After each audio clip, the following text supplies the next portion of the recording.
여러분 안녕하십니까? 부동산 공법을 담당하는 박후서입니다. 자, 이번 시간은 제34회 공인중개사 시험 대비 오리엔테이션 시간으로 진행하겠습니다. 자, 이 오리엔테이션 시간에서는 딱 세 가지만 정리하도록 하죠. 첫 번째, 요새 부동산 공법 시험 문제가 어떻게 출제되는지 그 출제 경향에 대해서 먼저 짚어보고, 두 번째, 그렇다면 그 출제 경향에 맞춰서 공부를 어떻게 해야 되는지 공부 방법 두 번째를 살펴봅니다. 그리고 마지막으로는 그럼 그렇게 공부하려면 어떤 교재를 보는 것이 가장 합리적일까? 그래서 여러분들에게 추천하는 교재 이런 식으로 봤으면 좋겠다라는 그 세 가지에 대해서 오리엔테이션을 갖도록 하죠. 자, 첫 번째 나오는 건 부동산 공법이 최근에 어떤 식으로 출제되는지 출제 경향을 한번 분석합니다. 자, 첫 번째, 평소 수험생이 접근하지 아니하는 시행규칙, 그리고 시행규칙 또 시행령 별표 내용 또는 암기가 거의 불가능한 방대한 내용에서 그런 약 10문제 정도가 출제된다라고 했죠. 그럼 부동산 공법의 시험 문제가 총 몇 문제 나냐면 총 40문제가 납니다. 그 40문제 중에서 약 25%, 10문제는 여러분들이 풀 수 없는 영역에서 시험 문제를 낸다. 이렇게 생각하면 되죠.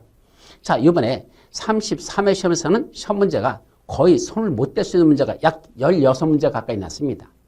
아마 이전까지 시험 문제에서 가장 난이도가 높지 않았나 이렇게 생각합니다. 옛날에 15회 때 공포의 시험을 냈었죠. 합격률이 전체 8%도 되지 않는 엄청난 난이도가 높은 시험이 났었는데 그 당시는 갑자기 그렇게 어렵게 내기 때문에 여러분들이 접근을 못했던 거고, 그 이후부터는 전체적인 공부하는 수준이 훨씬 더 향상이 됐습니다. 더 어렵게 더 많이 공부했죠. 이제 그래가지고는 이제는 그 정도 옛날에 15회 때 시험 문제 내던 정도는 웬만하면 풀 수 있을 정도로 공부를 많이 하도록 양이 늘어났습니다. 그런데 이번은 그렇게 공부를 아무리 해도 다시 말하면 한 10년을 공부해도 풀 수 없는 문제가 약 16문제 정도가 출제됐다 이런 얘기죠. 그래서 이런 식으로 시험 문제를 낸다면 도대체 어떻게 공부를 해야 될까 참 어렵습니다. 자, 특히 시험 문제에서는 여기 시행규칙, 시행령 별표라는 게 나오는데 이거는 좀 다음 시간 부동산 공법의 기초이론 첫 시간 들어갈 때 거기서 이제 어떤 게 시행령이고 시행규칙이 무엇인지 거기서 설명드릴 거니까 거기서 들어보도록 하고, 일단은 시행령, 시행규칙 이런 데서 시험 문제가 낸다. 그것도 한 페이지도 아니고 두 페이지, 세 페이지, 네 페이지 막 이렇게 쭉 열거되어 있는 이 중에서 한두 개 또 뽑아가지고 그걸 시험 문제 내면 결과론적으로 출제위원님들도 그 문제 절대적으로 암기해서 풀 수 없는 문제들입니다. 그런 것들이 출제되는 게 보통 10문제가 넘다는 얘기입니다. 최근 한 5년 이상이 계속 10문제 이상이 공법에서는 손을 못 대는 문제가 나온다. 그럼 10문제 정도는 어떻게 풀어야 될까? 그럼 푸는 요령은 좀 이따 보시면 그 문제 푸는 건 그냥 모른다고 해서 아무거나 찍는 게 아닙니다. 잘 읽어보면 부동산 공법에 대한 기초가 어느 정도 다져지면 그 공법의 기본 원리라는 게 있습니다. 그 기본 원리를 먼저 정리가 되면 그 다음에 그거에 대입해서 아마 공법이라는 게 이런 거니까 이럴 때는 이럴 거야 라고 이렇게 유추해석하시는 성격이 있죠.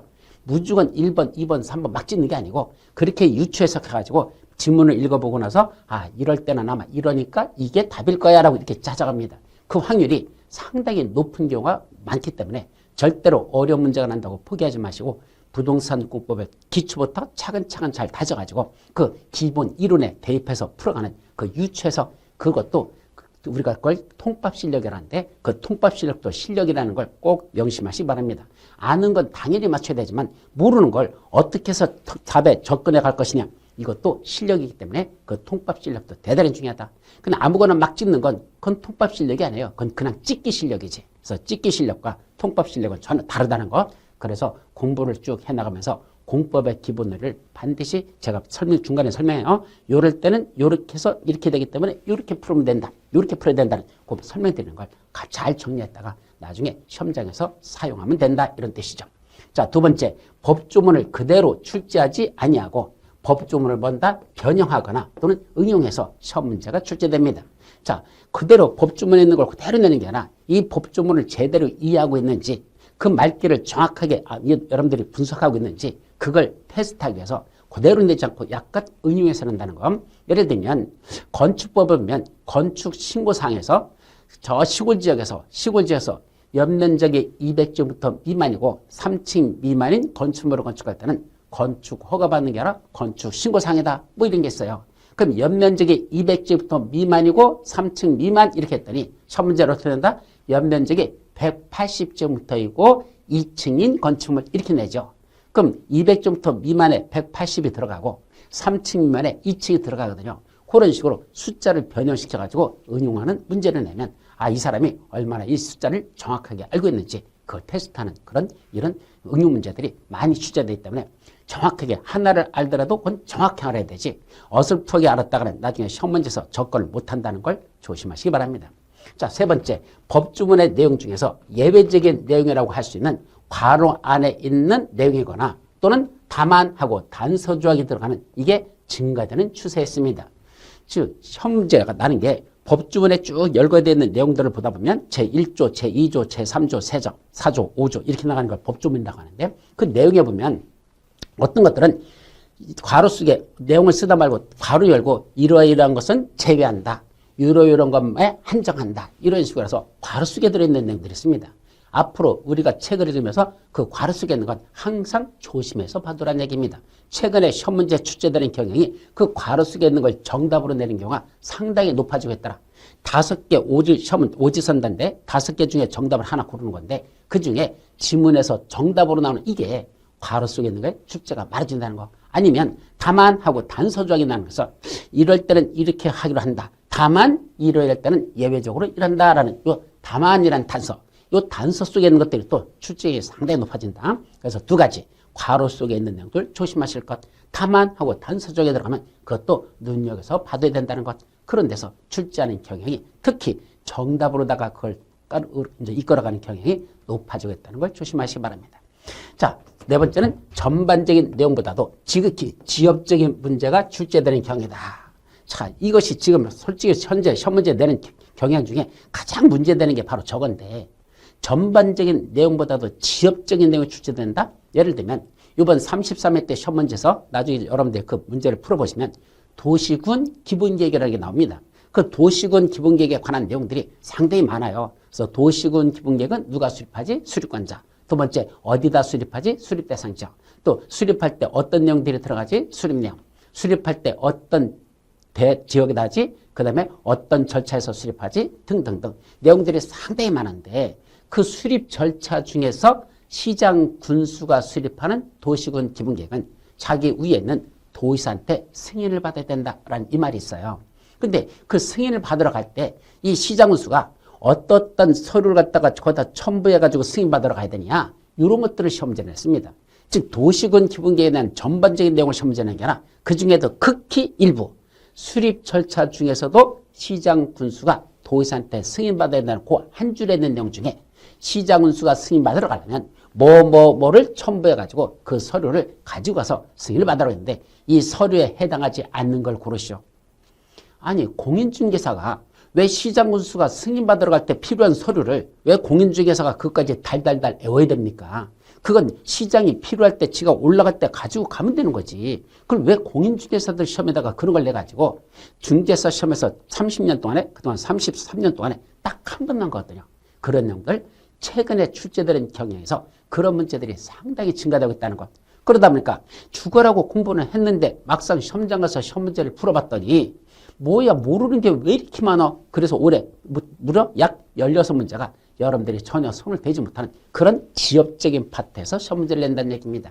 그렇기 때문에 그런 걸 일일이 다 외운단다? 불가능에 가까운 거죠. 그래서 그런 시험 문제가 났을 때는 가만히 있어봐. 시장 군수가 도지사한테 승인받으러 간다고? 그때 무슨 서류가 필요할까? 그럼 시장 군수가 수립하기 전에 제일 먼저 기초조사하고 그 다음에 주민들의 의견 듣고 지방의회 의견 들어서 승인받으러 가거든요. 그럼 기초조사한 서류들이 있을 것이고 주민들의 의견을 들은 서류들이 있을 것이고 지방의 의견 들은 서류가 있을 것이다. 아마 그런 걸 첨부해서 승인받으러 갈 것이다. 이런 식으로 유추 해석을 해가지고 그러니까 이런 건 들어갈 것이고 이건 아마 안 들어갈 것 같다. 이렇게 찾아내는 방법밖에 없다는 거. 모른다고 해서 이거 생전 30년 만에 처음 보는 건데 이게 도대체 뭐야? 당황하지 마시고 그럴 때는 그런 식으로 추적하는 것도 하나의 방법이라는 거. 따라서 지엽적인 문제들이 많이 출제되는데 사실은 지금 말씀대로 모든 걸 그렇게 추적할 수 있는 것 그런 추정해가지고 이러니까 하는 통합시일로 풀 수 있는 문제가 다 있는 건 아닙니다. 몇 문제만 그렇다는 얘기입니다. 나머지들은 전혀 손을 댈 수 없는 그런 내용들도 있고 그래서 이런 지엽적인 문제가 많이 출제되기 때문에 시험장 가서 상당히 당황된다는 거. 근데 여기서 좀 이따 말씀드리지만 아무리 당황되는 상황이 온다 하더라도 절대로 당황하면 안 됩니다. 그냥 어떻게 생각하시면 되죠? 그래, 시험 문제 이렇게 낼 줄 알았어. 그렇기 때문에 이런 것들은 내가 잘 생각해서 그냥 풀어나가야지. 이렇게 생각하셔야 되지. 이게 뭐지? 이게 뭐지? 이게 뭐지? 자꾸 그렇게 당황되다 보면 결국 사람이 뭐에 오더냐? 예, 그때는 멘붕에 빠진다. 그렇게 표현하죠. 그 멘붕에 빠져버리면 절대로 답을 찾을 수가 없게 됩니다. 머릿속이 하얘지면서 공부했던 게 다 날아가 버립니다. 그러면 내가 뭘 풀고 있는지도 모르고 있는 상태에서 그냥 멍하니 앉아있다 나와버리는 이런 아주 끔찍한 참사가 발생할 수 있죠.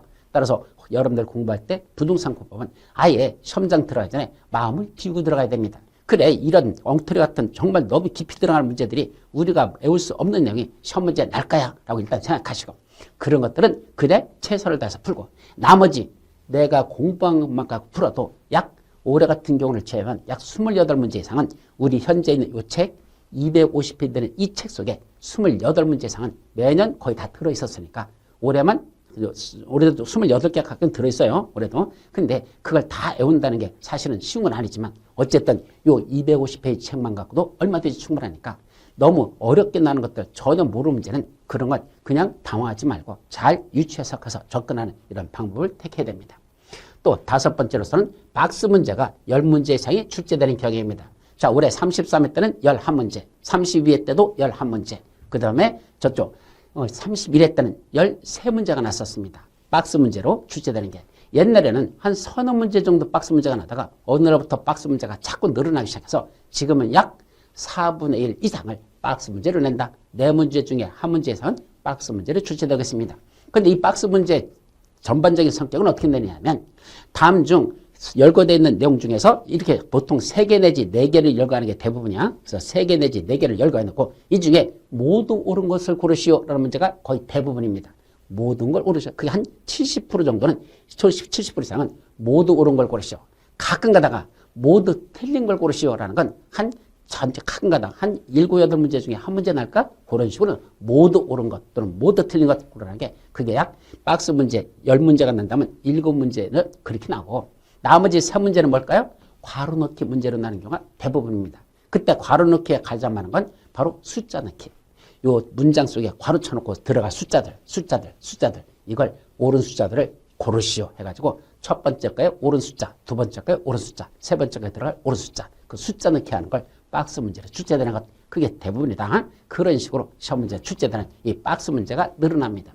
그러다 보니까 박스 문제가 늘어나다 보니까 문제가 된 게 뭐더냐?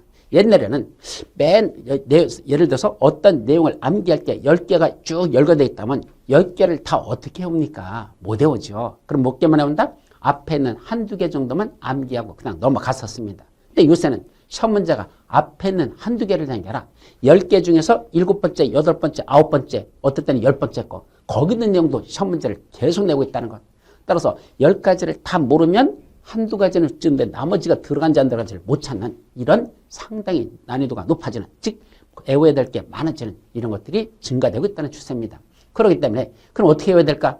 여러분들이 그냥 문장으로 할 때는 2개 내지 3개까지는 요거 하나, 요거 하나, 요거 하나 이 정도는 외울 수 있어요. 그냥 뭐 3개 정도야. 그런데 4개, 5개, 6개 넘어가시면 그때부터는 따로따로 하나씩 외우는 건 머릿속에서 거의 불가능에 가까워집니다. 그럼 어떻게 외우죠? 연상수법으로 외우는 수밖에 없습니다. 단어 가지고 조합을 시켜서 요 단어들을 조합하거나 어떤 머리자, 두 문자를 가지고 그걸 조합시켜서 어떤 연상하거나 어떤 말귀를 만들어 가지고 그렇게 외우는 전법을 써야 되지 하나씩 해서 9가지, 10가지 되는 거 다 외우는 건 불가능하다는 거. 그래서 앞으로 암기법에서도 그렇게 머리자만 갖고 쓰는 것 또는 단어 가지고 연결해서 외우는 방법 여러 가지 암기법을 여러분들이 총통합해 가지고 공부를 해둬야 시험 문제 났을 때 박스 문제 속에서 여러분들이 제대로 답을 다 찾아낼 수 있지. 앞에 한두 개만 외웠다가는 나머지 밑에 있는 게 만지듯이 확인하지 못하기 때문에 결국 답을 찾을 수 없게 되는 그런 문제들이 박스 문제의 성격입니다. 자, 여기까지가 이제 시험 문제는 이런 식으로 출제된다 이거고. 그렇다면 이번 33회 때는 시험 문제가 어떻게 냈을까요? 자, 33회 걸 간단히 정리합니다. 자, 첫 번째 국토이계획 인허가관 법률, 도시개발법, 도시 및 주거환경 정비법, 건축법, 주택법, 농지법 이게 바로 부동산 공법이라는 얘기입니다. 요거 다음 시간에 기초 이론 나갈 때 그때 설명드릴 건데 우리 현재 부동산 공법은 단일법으로 되는 게 아니라 6개 법률을 합쳐서 부동산 공법이라고 현재 시험을 보고 있습니다. 그 6개 나오는 법률 중에서 각각 출제 비중은 최근 10여 년 이상 거의 15년 동안은 이 출제 비중이 바뀌지 않고 있습니다. 그래서 국토의 계획 및 이용에 관한 법률, 줄여서 국토계획법이라는 것이 정식 약자인데 저 국토계획법에서는 약 12문제가 매년 그대로 출제되지 뭐 늘거나 줄은 적은 없습니다. 자, 도시개발법 6문제, 도시 및 주거환경 정보법, 줄여서 원래 도시정비법이 정식 약자인데 그 도정법에서 약 6문제, 건축법이 7문제, 주택법 7문제, 농지법 2문제, 현재 이 비중대로 계속 출제되고 있습니다. 가장 중요한 게 국토의 계획 및 이용에 관한 법률이죠. 12문제, 저기서는 9문제 정도는 여러분들이 맞추기 위해서 공부를 하셔야 될 가장 중요한 법률이다. 자, 두 번째는 법령별 출제 문항수 그랬는데 우리 각 법률마다 법률, 시행령, 시행규칙 이게 우리 시험범위 다 들어가요. 그래서 이것도 다음 시간에는 기초를 해서 그 법에 대한 체계에서 정리할 건데 그때 법률, 대통령령, 불령에서 각각 면조해놓을까 법률에서 약 16문제 정도가 출제되고 대통령령에서 23문제, 불령에서 1문제, 총 40문제가 이렇게 출제됩니다.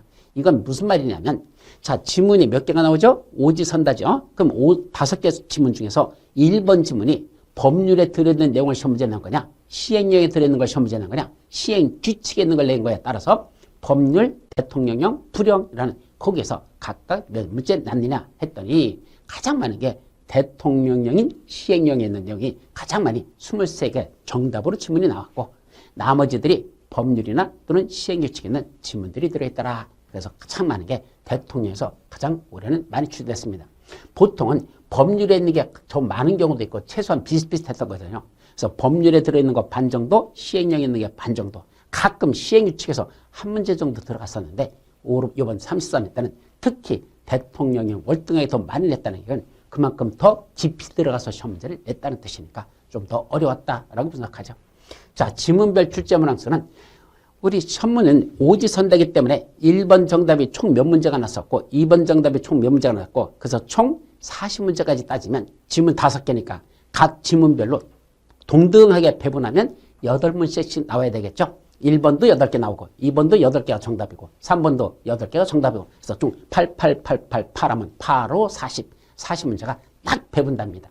그렇게 시험 문제 낼까? 아닙니다. 매년 분석해 보겠는데 거의 10여 년 이상이 계속 이렇게 나오고 있습니다. 즉 8개를 기준으로 해가지고 하나 정도 플러스 더 되거나 그도 하나 정도 더 마이너스 되거나 요 정도로 출제됩니다. 8, 8, 8, 8, 8 이렇게 내지 않고 8, 7, 8, 9, 8 뭐 이런 식으로 아니면 8, 8, 9, 9 그다음에 아니 8, 8, 9 그다음에 7, 8 뭐 이런 식으로 하든지 어쨌든 플러스 하나, 마이너스 하나 정도 되는 요 범위 내에서 시험 문제 나지 1번 지문이 뭐 11개가 났다 이런 경우는 최근 없습니다. 옛날에는 11개씩 낸 적도 있어 한쪽에. 근데 요새는 그렇게 치우치는 경우는 없고 또 아무리 못 나도 뭐 5개 났다 이런 경우는 없습니다. 아무리 못 나도 최소한 보통 요새는 7개 정도에서 거의 머물고 있지 6개짜리 내는 경우도 없습니다. 그래서 혹시 문제를 풀다가 맨 마지막에서 답안을 작성하려다 보니까 뭐가 제일 부족하더냐 개수 한 번씩 내가 대략 쉬어봤어. 시간이 조금 있길래 쉬어봤더니 이건 5번 쪽이 좀 부족하네. 5번이 내가 답이란 건 3개밖에 안 되네. 그리고 1번이 답이라고 한 게 11개가 있네. 그러면 이거는 1번 쪽이 너무 많이 올라간 겁니다. 많이 올라갔자 9개밖에 안 되지 11개씩 될 리는 없습니다.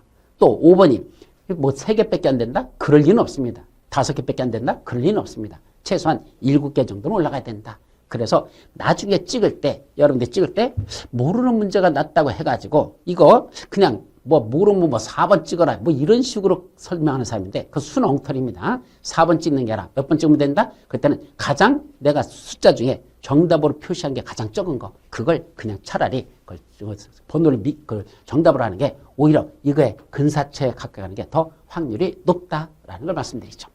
자, 정의별 출제 문항수는 옳은 걸 고르라는 게 몇 문제고 틀린 걸 고르라는 문제가 몇 문제냐 이거죠. 특히 옳은 걸 고르라는 문제가 훨씬 더 어렵습니다. 왜냐하면 그 지문 5개 중에서 4개가 틀렸고 하나가 맞는 게 옳은 걸 고르라는 문제 아닙니까? 근데 4개 중에 어디가 틀렸는지 각 지문마다 틀린 걸 찾아내야 이 답이 나오는 건데 만약에 1번 지문도 뭐가 틀렸는지 모르겠고 4번은 맞는 것 같고 그럼 둘이가 다 답이 되죠. 찍을 수밖에 없습니다. 그래서 시험 문제가 옳은 걸 고르라는 지문이 훨씬 어렵다.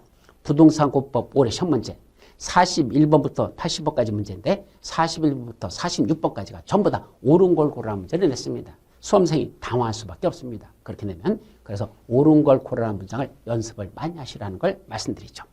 자, 숫자 출제 문항수는 자, 숫자가 정답이 몇 개 나느냐 이겁니다. 직접 정답이 14개, 지문 포함이 6개.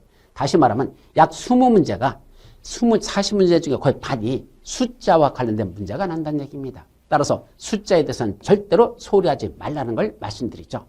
나이 드신 분일수록 공부할 때 제일 힘든 게 뭐죠? 숫자 공부하는 겁니다. 그런데 숫자와 관련된 시험 문제가 많이 출제되기 때문에 어쩔 수 없어요. 자꾸 들여다보고 자꾸 외워야 되지. 또 막판에 가서 집중적으로 숫자 정리를 한번 하는 것이 그래도 시험에서 도움이 될 거라는 거. 숫자는 절대 포기해서는 안 된다는 걸 말씀드리죠. 자, 박스 문항수라는 건 아까 말씀드렸죠. 올해 같은 경우는 11개가 나왔는데 모두 옳은 걸 고르라는 게 6문제. 또 나머지 5문제 중에 한 개 내지 2개는 모두 옳은 걸 고르해서 모두 옳은 건 그 6문제 중에서 한 문제만 모두 정답이었어. 이제 4개를 열거해놓고 4개가 다 정답. 나머지들은 4개 열거해서 3개만 옳은 거. 또 어떤 건 3개만 열어놓고 2개만 옳은 것 또는 하나만 고른 것. 이런 식으로 해서 시험 문제를 내기 때문에 모두 옳은 걸 골라라 해서 모두 옳은 걸 다 정답을 하는 이런 경우는 옛날에는 그게 통했는데 지금은 통하지 않는다라는 걸 조심합니다. 특히 공법은 조심하실 게 모두 옳은 걸 골라라 했을 때 모두 정답인 것, 4개가 다 정답인 것 이런 경우는 최근에는 거의 줄어들어서 확률적으로 봤을 때 한 20%밖에 안 된다는 걸 조심하시기 바랍니다. 자, 괄호원에 숫자 넣기가 4문제 넣었고 단어 넣기를 하는 게 한 문제가 11문제에서 총 11문제가 났습니다. 자, 난이도 상으로 취급할 수 있는 거 손 못 대는 게 무려 16문제, 중인 게 18문제, 하가 6문제밖에 나지 않으로써 최근에 시험 문제 냈던 것 중에 가장 역대급, 가장 어려운 시험 문제였었다. 이렇게 33회를 분석할 수 있습니다. 자, 그럼 부동산 공법은 어떻게 공부할까? 먼저 전체적인 체계를 잡아야 됩니다. 그래서 전체적인 흐름을 먼저 잡고 두 번째는 출제 빈도가 높은 부분부터 먼저 정확하게 숙지하라. 그래서 공부하는 것도 너무 방대하니까 먼저 중요한 것부터 정확히 숙지하고 그 다음에 범위를 약간씩 넓혀가자. 그것이 정석입니다. 또 약 10문제 정도는 암기해서 풀 수 없는 문제이므로 부동산 공법의 기본 원리를 통하여 유추해석으로 접근하는 방법이 중요하다. 그래서 유추해석이라는 건 공법의 기본 원리를 알아야지만 할 수 있어요. 그거에 맞춰서 공부를 해달라. 그래서 강의 중에 기본 원리라고 설명드리는 게 있는데 그런 건 항상 정확하게 숙지해 주시기 바랍니다. 아무리 어렵게 출제여도 기본적으로 풀 수 있는 문제가 약 28문제 정도는 매년 출제되므로 기본적인 내용만 맞아도 됩니다. 그럼 28문제 중에서 약 24개만 맞아도 60점이 아닙니까? 그죠? 22개만 맞아도 55점이고 그러면 나머지는 찍더라도 55점에다 한 2개 정도 더 못 맞추겠습니까? 나머지 찍어서 그러면 60점 나올 수 있다. 그래서 28개 정도가 기본적이니까 항상 이 교재는 이 정도만 공부해도 충분하다는 걸 말씀드리죠. 그렇기 때문에 교재 선택도 매우 중요합니다. 그럼 교재 선택은 어떻게 해야 될까? 자, 제가 볼 때는 이렇게 공부하는 게 좋습니다. 700페이지 정도는 기본서 다 공부하는 것 너무 무리입니다. 한 과목만 시험 보는 게 아니잖아요. 2차만 해도 벌써 몇 과목입니까? 그걸 다 공부하기 어려우니까 범위를 줄여라고 책을 줄이자. 몇 페이지 정도? 이거 700페이지 기본서는 그냥 보통 참고서 정도만 필요한 거지 거의 안 봐도 돼요. 1년 내내 안 봐도 됩니다. 그럼 얼마만 돼도 되죠? 지금 여러분들 책 부동산 공법은 250페이지 정도는 분량이면 충분합니다. 150페이지 안 됩니다. 그거 갖고는 200페이지도 약간 위험합니다. 250페이지는 현재 교재 요 정도만 공부해도 충분하다는 걸 말씀드리죠. 자, 부동산 공법은 용어 자체가 어렵기 때문에 그림이나 사진 등을 통한 이해를 위한 교재도 필요합니다. 저도 처음에 공법 공부할 때 도대체 무슨 말인지를 못 알아들었었어요. 그래서 뭘 갖고 봤다? 그림 공법이 필요하다는 걸 절실히 느껴서 제가 4년에 걸쳐서 자료를 다 모집해가지고 지금 띄우는 거 우리 전자칠판에 앞부터 뜨는 이게 다 그림 공법인데 다음 시간에 나온 그런 것들을 잘 이해하시면 훨씬 더 공법 공부하기가 편할 거라는 걸 말씀드리죠.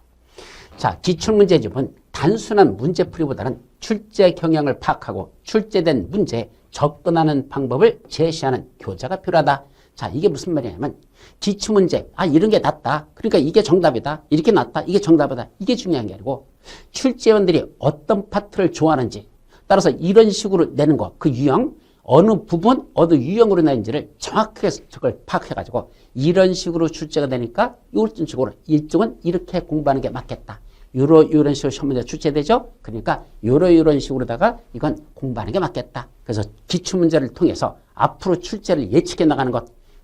출제원들이 바뀌거든요. 제가 볼 땐 올해도 출제원이 바뀐 것 같습니다. 정확히 말하면 25회 때, 26회 때 출제하셨던 그분들이 이번 33회 때 출제원으로 들어갔다는 게 제 심증입니다. 제 심증이야. 그렇기 때문에 그런 거에 맞춰서 여러분들이 그럼 25회 때, 26회 때 뭐가 났었지? 그 문제를 분석해가지고 요것도 공부해야 되겠다. 이게 오히려 맞는다는 얘기입니다. 그것이 바로 기출문제를 공부하는 걸 통해서 앞으로를 예측할 수 있다는 얘기죠. 자, 여기까지가 여러분들 부동산 공법 어떻게 공부하는지 또 출제가 어떻게 나는지 그래서 이렇게 하자라는 그 출제 경향이니까 이 오리엔테이션은 여기서 마치도록 합니다. 자, 여러분 수고하셨습니다.